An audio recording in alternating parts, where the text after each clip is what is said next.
வீட்டில் பண வரவு குறைவா இருக்கா? எவ்வளோ சம்பாதிச்சாலும் கையில பணம் தங்க மாட்டேங்குதா? நிறைய கடன்கள் இருக்கா?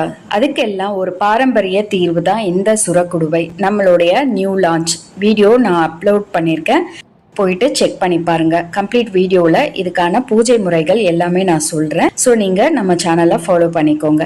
அமாவாசை முடிஞ்சு 3வது நாள் வளர்ப்பிறை அன்னைக்கு இந்த குடுவையை நீங்க உங்க வீட்டில் பூஜை அறையில வச்சு பூஜை செஞ்சு உங்களுடைய பீரோ கேஷ் பாக்ஸ் கிட்ட வச்சுக்கலாம். யார் கண்ணிலையும் படாம வச்சுக்கோங்க. இந்த சுரக்குடுவை நீங்க ஆர்டர் பண்ணும்போது உங்களுக்கு கோமதி சக்கரம், சோழி, குன்றின் மணி, காயின்ஸ், குபேர காயின்ஸ், புனுகு, அதுக்கு அடுத்து பார்த்தீங்கன்னா வசம்பு, என்னென்னலாம் பொருட்கள் இது உள்ள போடணுமோ அது அத்தனையும் செட்டாகவே உங்களுக்கு நான் கொடுத்துருவேன். நீங்கள் ஈஸியாக உங்களுடைய பூஜை அறையில் பூஜை செஞ்சு நீங்கள் வச்சுக்கலாம். இதை பற்றின டவுட்ஸ் ஏதாவது இருந்துச்சுன்னா கீழே கமெண்ட் செக்ஷனில் கேளுங்க, வாட்ஸ்அப் பண்ணுங்கள், உங்களுக்கு டீட்டெயில்ஸ் கம்ப்ளீட்டாக அனுப்பி விடுறேன். Thank you so much.